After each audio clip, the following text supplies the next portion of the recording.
Guys আজকের ভিডিওতে বরযাত্রী হিসেবে আমরা বউ আনতে যাব। তো আজকে ভিডিওটা অনেক এক্সাইটিং হবে। আজকে ভিডিওটা স্টার্ট করা যাক। So let's start together. আসসালামু আলাইকুম guys, welcome to my new another short. So guys আজকে ব্লগে আমরা চলনে বউ আনতে যাব। শুরুটা করলাম আমার ভাগ্নির কান্না দিয়া, আর এদিকে দেখুন বরযাত্রী সবাই রেডি হয়ে রওনা দিয়ে দিছে বউদের বাড়ির উদ্দেশ্যে। তো আমিও গাড়িতে উঠে গেলাম, আর এদিকে ফাইনালি আমরা বউদের বাসায় পৌঁছে গেছি। আর এদিকে জামাই একটু ফটোশুট চলতেছিল। জামাই আসছে আর শালা শালিরা গেট আটকাবে না, তা তো আর হয় না।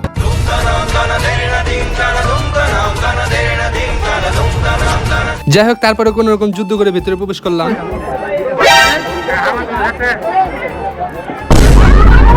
এদিকে মামু বাগিনারা খেতে বসে পড়লাম। খাওয়া দাওয়ার পরে বিয়ে পড়ানো হয়েছিল। বিয়ে পড়ানোর পরে আমরা সবাই রওনা দিয়ে দিলাম বাড়ির উদ্দেশ্যে। তো এদিকে গ্রামের সুন্দর দৃশ্য উপভোগ করতে করতে finally we reached the groom house. So guys বউকে তো আপনারা দেখতে পাচ্ছেন। এদিকে রাত্রেবেলা আমরা মুড়ি পার্টি করছিলাম, আর এদিকে কারেন্ট চলে যাওয়ার অন্ধকারের ভেতরে বাসর করে সাজানো ছিল। আর গাইস আজকে ব্লগটা পর্যন্ত। I will see in the next one. Bye bye.